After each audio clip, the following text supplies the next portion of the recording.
Technician channel में आपका स्वागत है।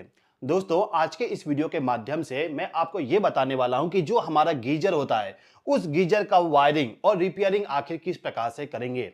जैसे कि आपको मालूम है, जो हमारा गीजर होता है उस गीजर का जो सबसे मेन इंपॉर्टेंट कंपोनेंट होता है वो होता है उसका हीटिंग एलिमेंट। मतलब कि गीजर के अंदर जो पानी होता है उसको गर्म करने के लिए इस प्रकार का एक हीटिंग एलिमेंट लगा होता है जिसको हम हीटर भी बोल सकते हैं। अब हीटर के बाद में आप यदि देखोगे तो वहां पे आपको इस प्रकार का एक प्लग टॉप इस्तेमाल करना पड़ता है या फिर प्लग टॉप लगा होता है जिसके जरिए हम इस वाले हीटर को पावर सप्लाई प्रोवाइड करते हैं। इसके बाद में आपको यहां पे प्रोटेक्शन के लिए इस प्रकार का एक थर्मोस्टेट देखने को मिल जाएगा। थर्मोस्टेट का काम होता है कि जो पानी गर्म होती है, पानी के गर्म होने के बाद पावर सप्लाई को बंद करना। जैसे कि आपको मालूम है, यदि हम इस हीटर को पावर सप्लाई कंटिन्यूअसली देंगे तो हीटर हमारा पानी को गर्म करते रहेगा और पानी को जितना गर्म करना है, जैसे कि मान लीजिए कि आपको गर्म करना है 60 डिग्री सेल्सियस पे या फिर 70 डिग्री सेल्सियस तक आपको पानी को गर्म करना है। लेकिन यदि आपने यहां पे किसी प्रकार का प्रोटेक्शन डिवाइस या फिर पावर सप्लाई को कट करने के लिए डिवाइस को नहीं लगाए हो तो इस कंडीशन में ये हीटर हमेशा गर्म करते रहेगा जब तक कि आप सॉकेट के जरिए पावर सप्लाई को बंद नहीं करोगे। मतलब कि पानी का टेम्परेचर ज्यादा बढ़ जाएगा और पानी का टेम्परेचर यदि ज्यादा बढ़ जाता है तो उसके अंदर गैसेस बनने लगेंगे और गैस बनने की वजह से आपका जो गीजर है वो गीजर ब्लास्ट हो सकता है। तो उसके प्रोटेक्शन के लिए और पावर सप्लाई को कट करने के लिए इस प्रकार का थर्मोस्टेट लगा होता है। अब दोस्तों, आपको मालूम है जो इलेक्ट्रिकल सिस्टम होता है कभी कभी फेल भी हो जाता है। मान लीजिए कि ये जो मैंने थर्मोस्टेट लगाया गीजर के अंदर में वो काम नहीं किया तो इस कंडीशन में तो ये हीटर गर्म करते रहेगा, फिर ब्लास्ट हो जाएगा। तो इसके प्रोटेक्शन के लिए हम यहाँ पे एक और डिवाइस इस्तेमाल करते हैं जिसको बोलते हैं ऑटो कट ऑफ स्विच। ये भी हमारा थर्मोस्टेट के जैसे ही होता है, केवल यहाँ पे नाम थोड़ा सा डिफरेंट है। देखिए, ये जो हमारा थर्मोस्टेट होता है इसका सेटिंग हम करते हैं, नीचे में एक नॉब लगा होता है उसके जरिए। मतलब कि पानी को कितना गर्म करना है उसका सेटिंग आप इस वाले थर्मोस्टेट के जरिए करते हैं। यहां पे आप देखोगे एक नॉब भी लगा हुआ है, इस नॉब के जरिए हम एडजस्ट कर सकते हैं कि कितना टेम्परेचर पे हमें इस वाले थर्मोस्टेट को ऑपरेट करवाना है। थर्मोस्टेट जब ऑपरेट होगा ना तो इसका जो कॉन्टेक्ट होता है, जैसे कि आप देखोगे एक पॉइंट यहां पर है, एक दूसरा पॉइंट यहां पर है। तो मान लीजिए कि यदि मैंने यहां पे पावर सप्लाई कनेक्ट किया तो इसका आउटपुट पावर सप्लाई हमेशा यहां से मिलेगा जब तक टेम्परेचर कम है। लेकिन जैसे टेम्परेचर ज्यादा होता है तो इस कंडीशन में इस पॉइंट पे जो पावर सप्लाई आता है वो ब्रेक हो जाएगा। ब्रेक होने की वजह से इसके आगे पावर सप्लाई नहीं फ्लो होगा जिसकी वजह से हीटर हमारा बंद हो जाएगा। अब यहाँ पे जो थर्मोस्टेट है ना, इसका जो सेटिंग करते हैं वो सेटिंग हम इससे ज्यादा करते हैं। जैसे कि मान लीजिए इस पे हमने 70 डिग्री सेल्सियस सेट कर दिए तो इससे ज्यादा यहाँ पे हम सेट करेंगे 80 डिग्री 90 डिग्री सेल्सियस पे सेट करते हैं। और यहाँ पे आपको एक चीज ध्यान देना होता है कि जो हमारा ये वाला जो ऑटो कट ऑफ स्विच है ना, ये यदि ऑपरेट होता है तो इस कंडीशन में आपको इसको रीसेट करना पड़ेगा मैन्युअली। ये जो थर्मोस्टेट है, ये थर्मोस्टेट एक बार ऑपरेट होने के बाद जैसे टेम्परेचर कम होता है वो नॉर्मल हो जाता है। लेकिन यदि ये वाला जो हमारा ऑटो स्विच है ये ऑपरेट हो जाता है तो इस कंडीशन में ऑटो कट ऑफ स्विच के पास में यहां पे एक रेड कलर का बटन लगा होता है, इसको आपको प्रेस करना पड़ेगा। प्रेस करने के बाद ही वो यहां पे रीसेट होगा। मतलब कि ये ऑपरेट हो गया तो गीजर को ओपन करके इस वाले बटन को आपको प्रेस करना पड़ेगा, तब जाके रीसेट होता है। अब इन सभी के अलावा गीजर में यदि आप देखोगे तो वहां पे इंडिकेटर लगा होता है। एक इंडिकेटर तो ये होता है कि जो हमारा गीजर है वो चालू है, मतलब कि ऑन इंडिकेशन लैंप बताता है। इसके अलावा एक लगा होता है पावर वाली, जो हमें यह बताता है कि गीजर को पावर सप्लाई मिल रहा है। पावर सप्लाई मिल रहा है केवल वो बताएगा ये वाला इंडिकेटर। और जब गीजर पूरा पानी को गर्म करेगा उस समय ये वाला जो लाइट है वो लाइट ग्लो होगा। अब ये जो सभी डिवाइस है ना, इन सभी डिवाइस को किस प्रकार से कनेक्ट किया जाता है, मतलब कि गीजर के अंदर किस प्रकार से वायरिंग किया जाता है उसको थोड़ा सा समझ लेते हैं। देखिए, वायरिंग बहुत ही सिंपल है। सबसे पहले क्या करना होता है, जो हमारा प्लग टॉप है, प्लग टॉप का जो राइट हैंड साइड वाली पिन है, जैसे कि राइट हैंड साइड वाली पिन ये वाला है तो इससे एक वायर को कनेक्ट किया जाएगा और उस वायर को लेके आके सीधा ही जो हमारा ऑटो कट ऑफ स्विच है उसका जो पहला पॉइंट होगा उस पॉइंट के साथ कनेक्ट कर देंगे। मतलब कि ऑटो कट ऑफ स्विच को हमने इनकमिंग पावर सप्लाई प्रोवाइड कर दी है। अब इस ऑटो कट ऑफ स्विच का जो आउटपुट टर्मिनल है यहां पे, इससे पावर सप्लाई को ले जाके जो हमारा यहां पे थर्मोस्टेट है उस थर्मोस्टेट को पावर सप्लाई दे देंगे। फिर थर्मोस्टेट से पावर सप्लाई डायरेक्टली हमारा जो गीजर है उस गीजर का जो हीटर है उस हीटर को फेस सप्लाई प्रोवाइड कर देंगे। आप यहां पे देखोगे ये जो यहां पे दोनों थर्मोस्टेट है, मतलब कि प्रोटेक्शन डिवाइस है, इन दोनों डिवाइस को हमने सीरीज में कनेक्ट कर दिए। सीरीज में क्यों कनेक्ट किए, क्योंकि यहां पे हमें इन दोनों स्विच के जरिए पावर सप्लाई को कट करना है। कब कट करना है, जब हमारा पानी का जो टेम्परेचर है वो ज्यादा हो जाता है। हीटर जो होता है ना, ये हीटर क्या होता है, पानी के अंदर रहता है, पानी को गर्म करता है। पानी यदि गर्म होता है तो गर्म होते होते क्या करेगा, इस वाले थर्मोस्टेट का जो एक रोड होता है मैं यहाँ पे थर्मोस्टेट का अलग पिक्चर लगा दूंगा, देख लीजिएगा। तो थर्मोस्टेट का जो रोड होता है वो गर्म होता है और उसके यदि टेम्परेचर को डिटेक्ट किया जाता है, जैसे टेम्परेचर बढ़ता है तो ये जो थर्मोस्टेट है ओपन हो जाएगा, मतलब कि इस पॉइंट पे जो हमने पावर सप्लाई कनेक्ट किया है वो पावर सप्लाई यहाँ पे नहीं आ पाएगा, जिसकी वजह से हीटर हमारा बंद हो जाएगी। फिर जब पानी का टेम्परेचर कम होगा तो ये थर्मोस्टेट हमारा क्या करेगा, पावर सप्लाई को यहाँ से यहाँ पे पहुंचाने लगेगा, फिर यहाँ से हमारा जो हीटर है वो हीटर दोबारा चालू हो जाएगा। तो ये तो हो गया हमारा फेस सप्लाई वाली वायर। अब यहाँ पे जो हीटर है इस हीटर को हमें न्यूट्रल सप्लाई भी देना पड़ेगा।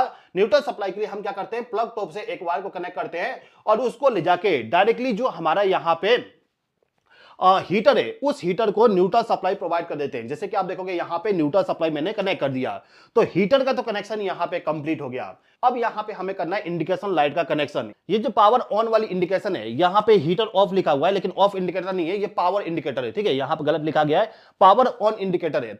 तो पावर ऑन इंडिकेटर जो लगा हुआ है ना, इसको पावर सप्लाई यहां से जाएगा, इस पॉइंट से हम डायरेक्टली फेस सप्लाई इसको प्रोवाइड कर देंगे और इसको न्यूट्रल सप्लाई हम डायरेक्टली इसके ऊपर से यहां पे कनेक्ट कर देंगे, मतलब कि न्यूट्रल सप्लाई को हम डायरेक्टली कनेक्ट कर देंगे।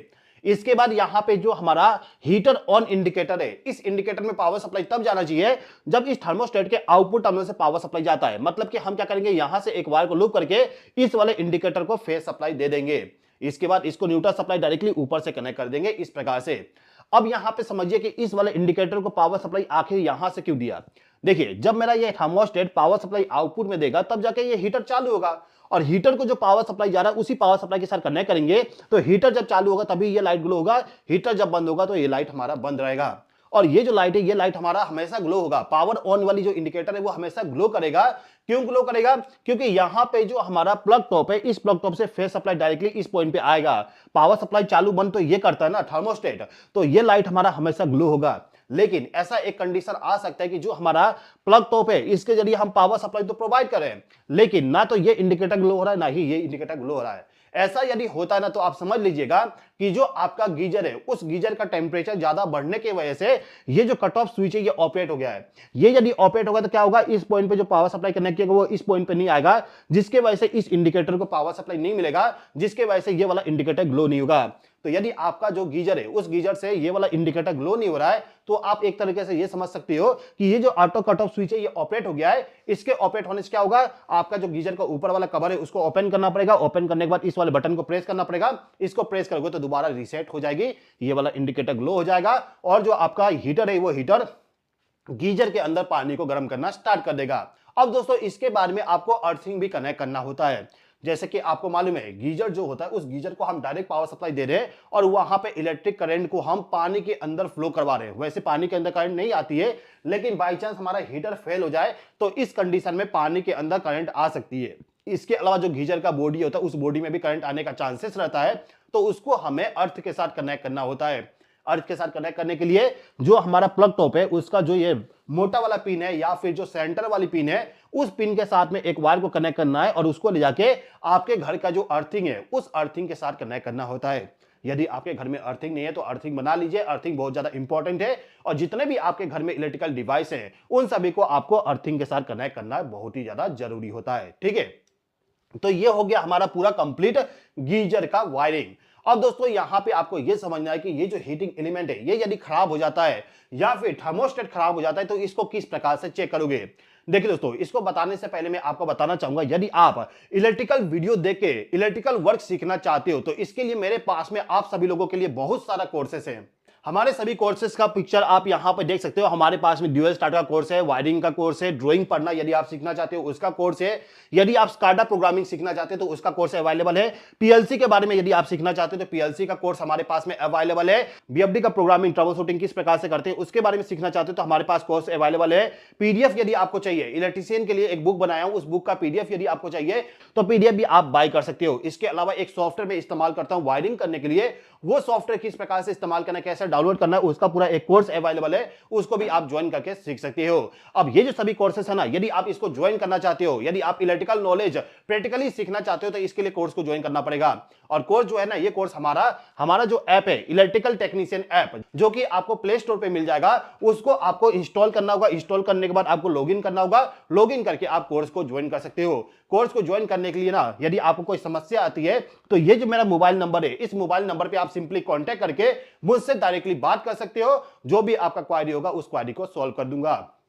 दोस्तों आगे बढ़ने से पहले मैं आपको बताना चाहूंगा, यदि आप किसी कंपनी में रह के काम को सीखना चाहोगे तो आपको 2-3 साल तक काम करना पड़ेगा, तब जाके आप सीख पाओगे। और वो भी गारंटी नहीं कि आपको पूरा कंप्लीट नॉलेज उतना समय में मिल जाए। लेकिन यदि आप हमारे कोर्सेज को ज्वाइन करते हो, कोर्सेज को ज्वाइन करने के लिए आपको मामूली फीस पे करना पड़ता है। मामूली फीस पे करके आप आसानी से जो 2 साल में काम सीखने वाले थे उस काम को आप आसानी से 1 महीने में, 2 महीने में सीख जाओगे। तो यदि आप सच में काम को सीखना चाहते हो, इलेक्ट्रिकल वर्क को सीखना चाहते हो, अपने स्किल को डेवलप करना चाहते हो, तो हमारे कोर्सेज को आप ज्वाइन कर सकते हो। कोर्सेज ज्वाइन करने के लिए इलेक्ट्रिकल टेक्नीशियन ऐप को डाउनलोड कर लीजिएगा, जो कि आपको प्ले स्टोर पे मिल जाएगा। उसमें लॉगिन करके आप कोर्सेज को ज्वाइन कर सकते हो। कोई भी क्वारीज हो इस नंबर पे आप कांटेक्ट कर सकते हो। चलिए अब हम यहां पे बात करते हैं कि जो कोर्सेज है उस कोर्सेज को ज्वाइन करने पे आपको क्या बेनिफिट मिलेगा। देखिए, कोर्सेज को यदि आप ज्वाइन करोगे तो आपको हम एक सर्टिफिकेट भी प्रोवाइड करते हैं, जो कि हमारा आईएसओ प्रमाणित सर्टिफिकेट होता है। हमने आईएसओ का सर्टिफिकेशन ले चुके हैं और उसी सर्टिफिकेट को आपको प्रोवाइड करते हैं यदि आप किसी भी प्रकार का कोर्स को ज्वाइन करते हो। जैसे कि अजीत जी ने हमारे बीएफडी के कोर्स को ज्वाइन किए थे, उसको कोर्स को ज्वाइन करके कंप्लीट कर दिए, तो उसके बाद हमने उनको ये वाला सर्टिफिकेट प्रोवाइड किए थे।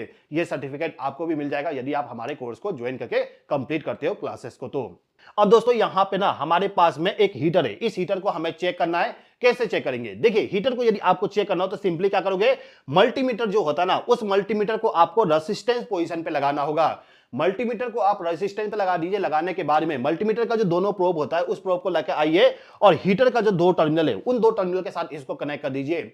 हीटर के 2 टर्मिनल के साथ यदि आप कनेक्ट करोगे तो आपको यहां पे रेजिस्टेंस का वैल्यू मिलेगा। जैसे कि यहां पे कितना दिखा रहा है, 1000 ओम दिखा रहा है। आपको भी यहां पे कुछ ना कुछ रेजिस्टेंस का वैल्यू शो करेगा। यदि आपको रेजिस्टेंस का वैल्यू शो करे इसका मतलब यह है कि आपका हीटर सही है। लेकिन मान लीजिए कि आपका जो यहां पे ये जो मल्टीमीटर है, इस मल्टीमीटर में यहां पे OL शो कर रहा है। यदि आपके मल्टीमीटर में OL शो कर रहा है, इसका मतलब ये हो जाएगा कि हीटर जो है ना, ये हीटिंग एलिमेंट जो है, इसके अंदर जो कॉइल होता है वो ओपन हो गया, ब्रेक हो गया, यानी कि खराब हो चुका है, जिसके वजह से यहां पे OL शो कर रहा है। OL शो करेगा तो आप समझ लीजिएगा कि हीटर आपका ये जो है वो खराब हो चुका है। इसके अलावा आपको यहां पे एक और चीज चेक करना होता है। एक वायर को आपको यहां पे कनेक्ट करना होगा, दूसरे को इसके बोर्ड के साथ कनेक्ट करना होगा यहां पे। और इस कंडीशन में यदि आपको किसी प्रकार का रेजिस्टेंस वैल्यू मिल जाता है या फिर आपको कंटिन्यूटी मिल जाता है, मान लीजिए कि आपने यहां से यहां पे कनेक्ट किए और आपको यहां पे 5 ओम का रेजिस्टेंस मिल रहा है, तो इस कंडीशन में समझ लीजिएगा कि आपका जो हीटर है ना वो